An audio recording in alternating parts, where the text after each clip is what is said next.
en revenant sur le défi, je me suis dit, cette année, en fait, au début, j'étais parti avec l'idée de faire une photo par jour. Ça l'a un petit peu évolué en me disant, il faut que je sois... L'idée, c'est d'être créatif tous les jours, en fait.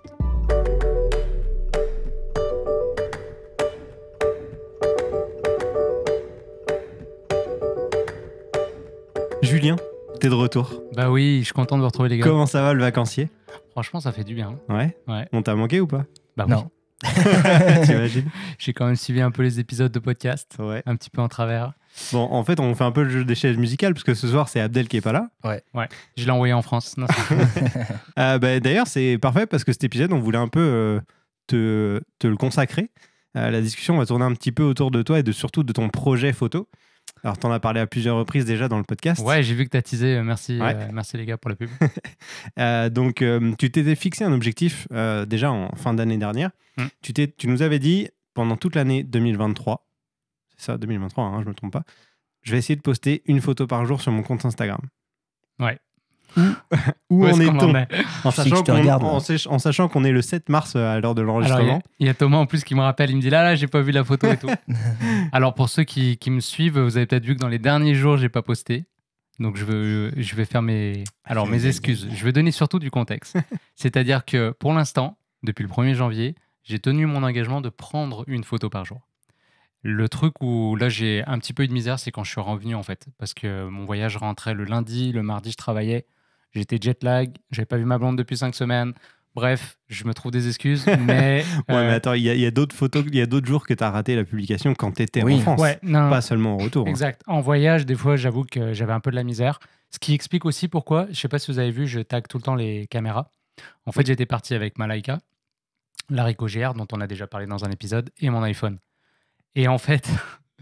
J'ai très vite migré à la Ricoh GR. J'ai shooté presque 80% avec la Ricoh GR et à la fin, j'ai tout shooté avec l'iPhone. Ah ouais? Ouais. Alors pourquoi? Je trouvais ça intéressant. En plus, on s'en était un petit peu parlé. Mais en fait, déjà, j'avais envie de tester parce que je sais que toi, tu es un adepte de ça. À un moment donné, on était parti faire une sortie photo avec Abdel aussi. Et toi, tu m'avais dit, ah non, moi, je shooterai tout avec un iPhone. Demain, si j'ai plus de caméra, c'est pas grave. Parce que c'est un outil, voilà, c'est tout, quoi. Je fais tout avec. Et j'avoue qu'il y a le minimaliste en moi qui a envie, en fait. Tu vois, c'est séduisant l'idée. Ok, j'ai mon téléphone dans ma poche. En voyage, c'est ouf, quoi. Mes parents, ils capotent parce que j'ai voyagé en Italie avec mes parents. Puis, tu sais, je faisais tout, quoi. Je regardais les maps. Après, ils me disaient, ah, on va manger une pizza. J'étais comme, attends, bouge pas. Tiens, celle-là, elle a plein d'étoiles. Nous, ça nous paraît anodin d'utiliser la technologie comme ça. Mais mes parents, ils capotaient. Ils se disaient, mais t'es déjà venu. Mais c'était il y a 10 ans. Tu te rappelles qu'il y a une pizza là? Je dis, non, regarde, sur l'écran et tout. Ils capotaient, quoi. Bref. Et là, je me disais, c'est génial si en plus cet outil-là peut me permettre de faire des photos, voir des vidéos, parce que j'ai commencé à faire un peu de vidéos, je vous en reparlerai, et tout de suite poster directement. Donc ça, c'était la première chose. La deuxième chose, c'est que je voulais aussi voir sur Instagram, donc dans cette démarche justement de poster, est-ce qu'il y avait un intérêt supplémentaire quand les photos avaient été prises avec un iPhone? Et là, je peux dire que j'ai constaté qu'effectivement, j'ai l'impression... alors, peut-être parce que la Ricoh GR aussi, c'est une caméra qui est très nichée, donc peut-être que ça parle pas à beaucoup de monde versus un iPhone, presque tout le monde a un iPhone. Peut-être que si j'étais sur une Sony A7 IV, j'en sais rien, ou un truc plus trendy, ça annulerait le truc. Mais dans les photos que j'ai postées avec iPhone et avec les hashtags associés, j'ai remarqué que j'avais un peu plus de visibilité et un peu plus de likes. Donc tu penses que ça joue quand même pas mal le fait de mettre les hashtags concernant Je pense. la caméra avec laquelle tu as shooté? Ouais, parce que tu vas chercher une communauté de gens. Donc par exemple, quelqu'un qui veut acheter une caméra, en tout cas moi je sais que je le fais, GR3, bah voilà, j'avais tapé hashtag GR3 pour voir un peu des vraies photos, des vrais samples de gens qui ont shooté avec ça. D'ailleurs, je fais souvent ça. Quand je vois une belle photo, je vais tout le temps voir si le gars il a ou mis le hashtag ou dans les commentaires, si quelqu'un pose la question, un niaiseau, et puis si ça a été répondu. Et l'iPhone, je pense qu'il y a beaucoup de gens en fait. Donc il y a l'iPhonographie, il y a tout un collectif de gens entre guillemets qui travaillent comme ça.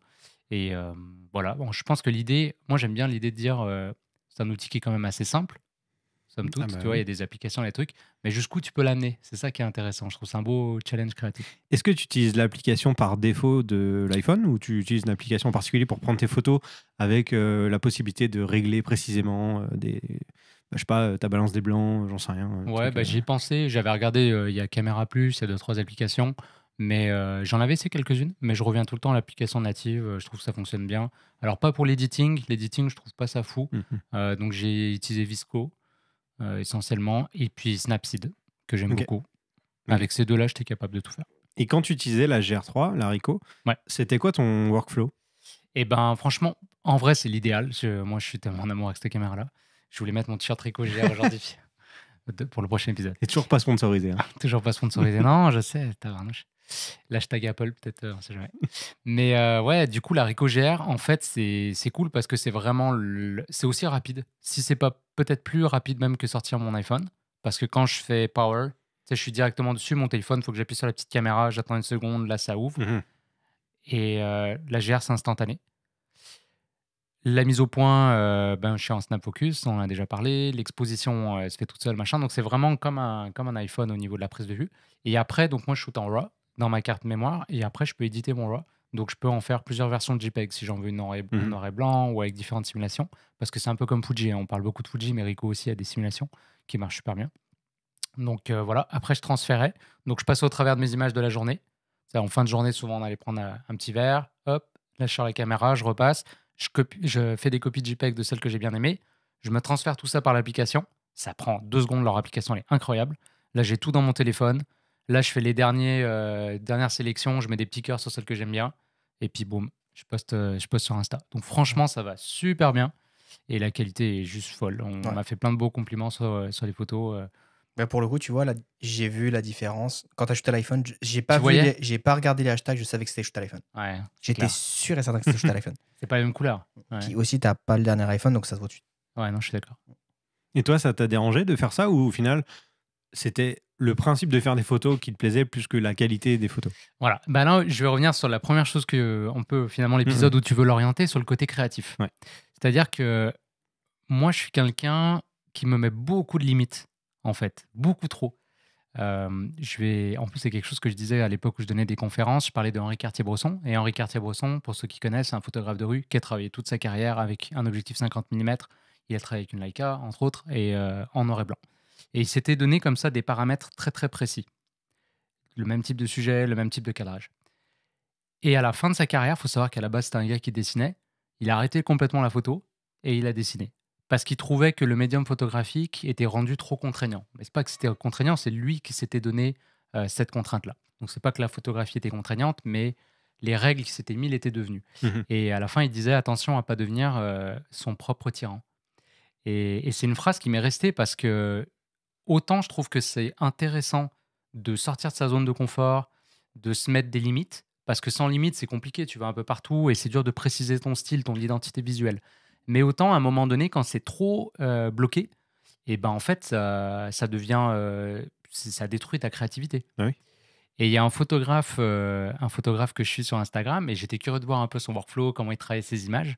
Et c'est un graphiste à la base. Et ses images, elles claquent, vraiment. Et je regardais comment il faisait. Alors, pour donner un peu de contexte, moi, je retouche jamais presque jamais mes photos. Tu sais, je peux jouer un peu sur les contrastes et tout ça, mais j'essaie de pas toucher les couleurs, de rester sur la simulation de base. Je recadre pas mes images. Donc, tu vois, je me mets un peu des paramètres comme ça, puis je travaille tout le temps en fixe et tout. Et ce gars-là, en fait, il s'en fout. Genre, il montre, il shoot à l'horizontale, il dit « Oh non, je voulais une verticale », il crop dedans, il zoome comme un malade, il joue sur les couleurs, il dit « Ah, j'ai envie de mettre du violet, je mets du violet ». Et en fait, ça a l'air, pour moi, je dis « Ah, ce gars est libre, genre, il fait ce qu'il veut ». Et je dis « Mais je suis con, pourquoi je me bloque ?» Et donc, en revenant sur le défi, je me suis dit, cette année, en fait, au début, j'étais parti avec l'idée de faire une photo par jour. Ça l'a un petit peu évolué en me disant « Il faut que je sois… » L'idée, c'est d'être créatif tous les jours, en fait. Tous les jours, d'avoir un petit focus particulier sur comment je peux être plus créatif par la photo, parce que c'est mon truc, mais aussi de me sortir de ma zone de confort. Donc là, par exemple, j'ai changé le ratio de mes images. Ce que je n'avais jamais fait. J'étais toujours resté en 3:2. Et maintenant, je suis sur un format 4:5 parce que c'est le format le plus optimisé pour Instagram. Mais alors, vas-y. Tu as switché d'une contrainte à une autre. Parce que tu pourrais te dire, non, peu importe le ratio d'image, on s'en fout. Tu pourrais passer un jour du 3/2 à 5/4 et ainsi de suite. Là, tu dis, j'ai switché de l'un à l'autre. Ça veut dire que tu as changé de contrainte, en fait. Parce que je pense que c'est une balance à trouver. Ça veut dire qu'il ne faut pas non plus complètement, parce qu'encore une fois, je pense qu'il y a des avantages à quand même préciser. Mon idée, en fait, c'est de faire des espèces de cycles. Donc là, j'ai commencé, tu vois, avec la Ricoh GR. Là, je me suis fait un petit cycle où j'avais juste des iPhones, des photos à l'iPhone. Là, je veux essayer pour voir un petit peu, mais il faut que je fasse expérience assez longtemps pour que j'ai un espèce de retour aussi dessus. Donc là, je me suis dit, mes photos, je les poste sur Instagram. ben, tu sais, le média dans lequel les images ont été publiées a toujours influencé les photographes. À l'époque du magazine, on travaillait vachement à la verticale parce qu'on voulait faire la première page. Oui. Et quand on shootait à l'horizontale, c'était pour faire le double page. Ensuite, il y a eu tout le monde du cinéma, Hollywood et machin, donc là, c'était horizontal all the way. Et avec les téléphones, on voit que le format vertical y revient. Mais pas des formats verticales 3:2, mais plus des formats un peu étirés, genre format d'iPhone trop bizarre, ou éventuellement sur les plateformes type Instagram, où c'est du 4:5 qui est mis en avant. Donc je me suis dit, bon, bah, dans cette démarche-là, il faut que j'accepte cette contrainte de la plateforme qui me dit, je travaille en 4:5 si tu veux que ta photo, elle prenne le plus d'écran possible. Donc je me suis dit, bah, let's go. Et donc c'est des images un peu plus carrées, et ça change vachement, parce que ça fait des années que je travaille en 3:2, je m'autorisais jamais à le faire. Et juste ça, je trouvais ça trop cool. Donc Et ça voilà. a changé ta façon de prendre les photos? Tu réfléchis différemment Ouais. ou pas selon le format d'image? Ouais, bah quand tu shootes à l'iPhone, c'est un format qui est très proche du 4:5. Donc au final, ça change quand même comment je cadre. Quand je shoot avec l'Arico, c'est plus difficile parce que je peux pas le prévisualiser. Donc j'essaie de me garder plus de marge, et du coup, des fois, je recadre un peu dans les images. Là encore, ce Ok. que je Mais m'autorisais pas à au faire. final, vous n'avez pas mis sur Instagram des photos avec des bords blancs? Ouais, et j'ai commencé. Alors, les bords Alors, Mais blancs. c'est un mis une pourquoi contrainte derrière. Pourquoi là, j'ai Pourquoi la question, pourquoi les bords blancs? Eh ben parfait, j'ai une idée. Une idée que j'ai. C'est quelque chose que j'ai dans ma tête depuis assez longtemps. C'est parti en fait d'une expo que j'avais vue de Viviane Meyer à Hamilton. J'essaie de me rappeler l'année, je sais plus c'était quand. 1902. Non, c'est pas si vieux, mais mettons 2017, je pense, un truc comme ça.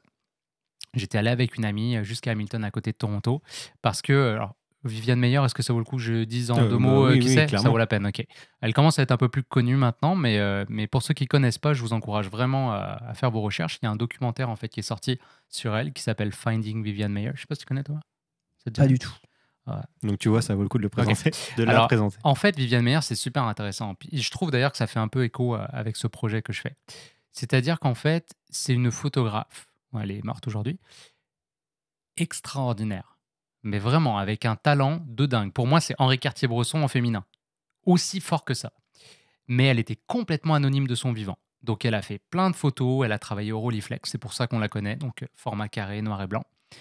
Et elle était plutôt dans le coin de Chicago. Et beaucoup de photographes qui ont documenté à cette époque, ils étaient à New York. Donc on avait assez peu d'images d'archives, mais de qualité, de Chicago.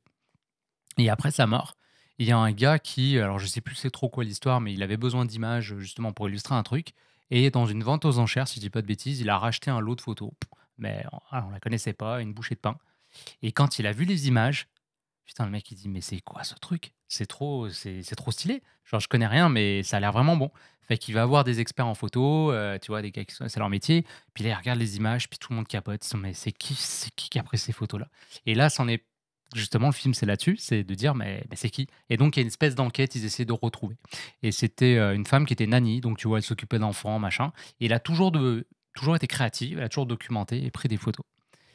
Et la morale de l'histoire un peu, bah, c'est que, tu sais, on prend beaucoup d'images, mais pourquoi on les prend? Tu vois? À un moment donné, est-ce que ton objectif, c'est vraiment juste de les garder? On a déjà parlé du disque dur qui, pour moi, est comme un trou noir et je mets tout le temps. Et moi, je sais que si je prends des photos, c'est pour les partager, tu vois? Et c'est pour documenter ce que j'appelle le devoir de mémoire. C'est pas moi qui ai inventé cette expression, mais c'est quelque chose qui me touche beaucoup.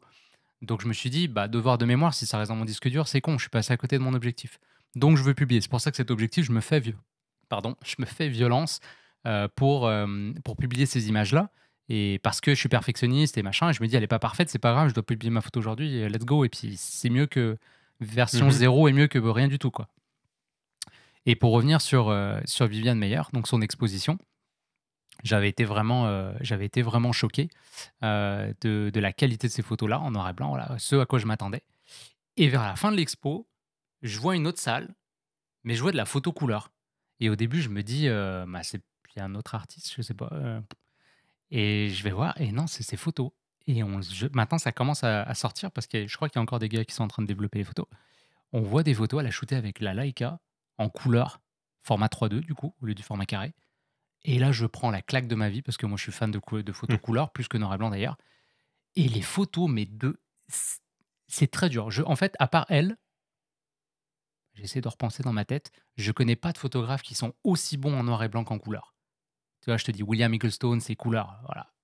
À part Alex Webb qui avait travaillé un peu en noir et blanc, c'est peut-être des seuls, peut-être David Allan Harvey, quelques photographes comme ça, mais ils sont ils sont minoritaires, quoi. Ils tiennent sur le doigt d'une main. Et elle te masterise complètement les deux. Donc, grosse claque. Et là, je vois encore une autre salle. Et j'avance et je vois de la vidéo. Et genre, la meuf, elle filmait genre au Super 8, au 8 mm. Il y avait que ça. C'était une grande salle. Il y avait juste ça qui était projeté en avant. Et là, genre, je regarde et je dis, oh my God. La façon dont elle cadrait. Alors, vous pouvez en voir sur YouTube. Il y a un, c'est Naones, par exemple. En tout cas, il y en a 2 ou 3 qu'on peut voir. Et en fait, elle filmait. Ce qui m'a vraiment marqué, c'est qu'elle filmait comme une photographe. Je sais C'est-à-dire pas si vous voyez l'idée. C'est-à-dire Ouais. qu'en gros, des plans fixes. avec la composition. Composition, plan fixe, et c'est les sujets qui rentrent dans Mhm. l'image et qui sortent. Ouais. Donc c'est un peu, je le vois comme les photos Harry Potter, tu vois, qui bougent, Mhm. ou un peu les photos live sur Instagram où vite fait ça bouge, tu vois.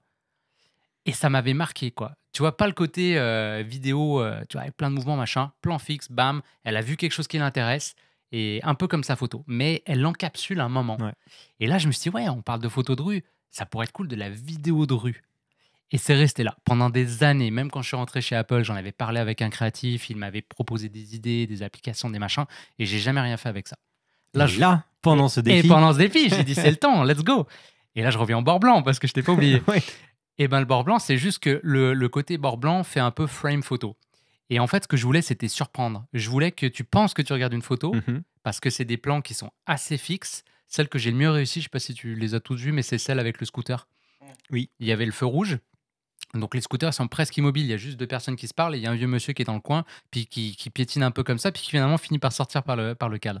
Alors, cette-là, c'est ce qu'il y a de plus proche de ce que je veux faire. Les autres, c'est pas tout à fait ce que je veux, je travaille encore là-dessus. Mais cette idée que voilà, tu as comme une photo, et du coup, en mettant le bord blanc sur la vidéo, tu passes rapidement sur le carrousel d'Instagram et tu dis, ok, c'est une photo, oh attends, ça bouge là, qu'est-ce qui se passe? Et c'est cet effet que je voulais produire. Et c'est pour ça que j'avais mis des bords blancs. Ce qui est cool, c'est que tu peux en faire aussi des gifs de ça et faire croire que c'est du Super 8 aussi. Donc tu peux pousser le truc encore plus j'avais loin, pas tu pensé vois. à ça. T'as juste à le mettre, tu te fais un script et puis ça se fait en 2 secondes, quoi. Tu cliques et c'est fini, Tu quoi. pourras montrer? Ouais, bien sûr. Ok. Bah parfait. Mais ce qui est bien aussi avec les bords blancs, pour rebondir, c'est que je trouve que sur Instagram, si t'as pas les bords blancs, en vrai, c'est difficilement lisible. Ah ouais? Parce que Instagram, il te met jamais en valeur. Ça a été fait pour les photographes, mais ça jamais de base. Après, plus vidéastes. Mais ça n'a jamais mis en valeur les photographes. Alors que c'est son but principal. Le fait de mettre ce bord blanc, ça vraiment, ça te sépare les photos. Tu peux très bien switcher d'un monde extérieur où tu es en hiver à du soleil. Ça va te séparer vraiment, ça va vraiment faire une séparation entre les 2 photos. Et du coup, je trouve que c'est cool, quoi. T'as remarqué une différence depuis que tu as commencé à poster ces vidéos pendant ton défi en termes d'engagement avec les gens, de Alors, likes, de commentaires? La question que peut-être je me pose, c'est que là, je le poste en mode publication comme une photo. Mhm. Et je me demande si je devrais pas les poster en mode réel, puisque c'est des vidéos. Les Par Reels contre, marchent le mieux. format marche pas. Bah, c'est C'est ça. ça qui fait chier. Alors, je sais pas si c'est une bonne Instagram. idée. Ouais, Instagram fait Je chier un peu déteste avec ça. Instagram pour ça. Non, mais du coup, il faut que je repense le projet complètement. Mhm. Mais là, avec le frame, machin, alors je pourrais le tester. Peut-être un mois, je vais faire que des réels. j'y Après, ça pensais. dépend de ton objectif avec ce défi. Est-ce que c'est vraiment d'avoir le plus d'engagement possible ou simplement d'avoir un réseau où publier tes photos ou vidéos? Parce qu'au final, peu importe, tu peux les poster en tant que Ouais. photo Ouais, non, clairement. classique. Donc, non, j'ai pas vu de différence avec les photos pour Ok. l'instant. J'en ai peut-être pas posté assez, mais oui, si je reviens, tu as raison, il faut revenir à son objectif. Le premier objectif, encore une fois, c'est de me faire violence et être capable de sortir mes images pour partager. Et puis ouais, après, si j'ai des retours des gens, bah, c'est cool aussi, quoi. Tu vois, j'ai eu quelques personnes qui m'ont écrit. C'est toujours sympa Mhm. de reconnecter. C'est aussi pour ça qu'on crée des images. On a envie de Et est-ce rencontrer d'autres artistes. qu'il y a une journée où tu t'es dit j'ai pas d'idée de photo, j'ai pas Ah, d'inspiration, clairement. ou alors tous les jours c'était no Bah, problème, j'en avais 50 à choisir. En voyage, c'était pas dur. Ouais. C'était vraiment pas dur. D'ailleurs, tu faisais des carousels parce que tu en avais tellement à mettre que Ouais, exact. J'étais comme, oh, c'est trop dur dans Shadowrun. Mais là, par exemple, depuis que je suis revenu à Montréal, c'est trop dur. Ok. Bah, en fait, on va se dire aussi qu'en vrai, tu pourrais très bien avoir tes 365 photos là déjà live. En fait, c'est juste que tu fais Ouais. vraiment le truc jusqu'au bout. C'est tu Oui, cherches Une ton, par jour, c'est ça. ton truc artistique une fois par jour, quoi. Sinon, voilà, Ouais. c'est ça. Sinon, on sort du projet parce que je peux largement prendre. J'en ai, là, je pense, sur 5 semaines de vacances, je dois avoir mes 300 photos, tu vois. Mais non, c'est ça, t'as raison, Thomas, je veux vraiment jouer le jeu.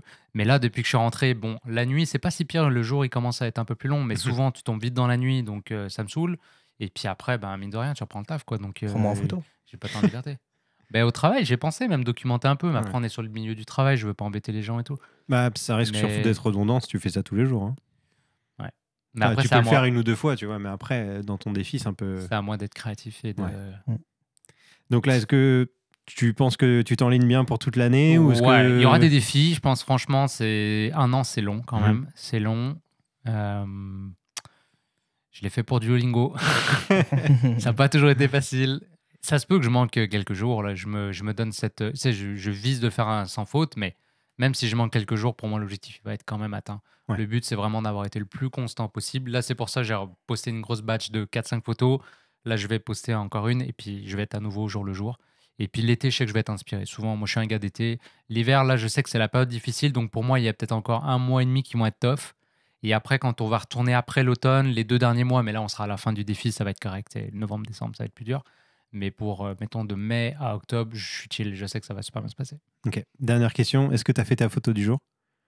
Eh ben, pas encore. Ça va être mon exception. Pour moi, ça va être une photo de nuit. Je l'ai Hein. pas encore pris. Ça va être une photo de nuit, ouais, en rentrant tantôt. Ou dans le métro ou quelque chose. Bon, dans parfait. la voiture d'Abdel. Je sais pas. Bon, merci Julien, merci Thomas. Avec plaisir, merci. Et puis, si vous n'avez pas encore été regarder toutes les photos de Julien, on vous invite à aller sur son compte Instagram. Le lien est dans la description, évidemment. En attendant, n'hésitez pas à nous dire ce que vous avez pensé de ce podcast, qu'on parle un peu de photos. Dites-nous si ce sujet-là vous intéresse. On se retrouve dans le prochain épisode et à très vite dans votre poche. Ciao tout le monde.